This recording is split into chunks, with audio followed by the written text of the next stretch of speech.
Today I'm going to show you how to find every Shopify store in the United States.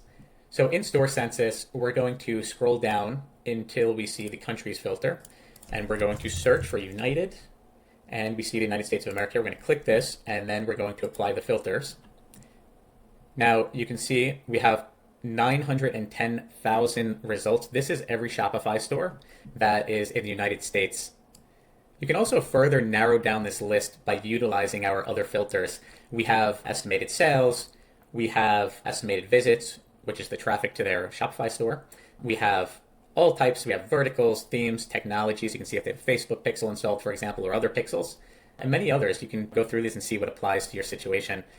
Anyway, once you have the list of Shopify stores that you're after, you can then export it to a CSV file, or you can use one of our integrations, like for example with Instantly or Smartly, and send your leads directly to your campaigns. Anyway, that sums it up. Have a nice day. Bye now.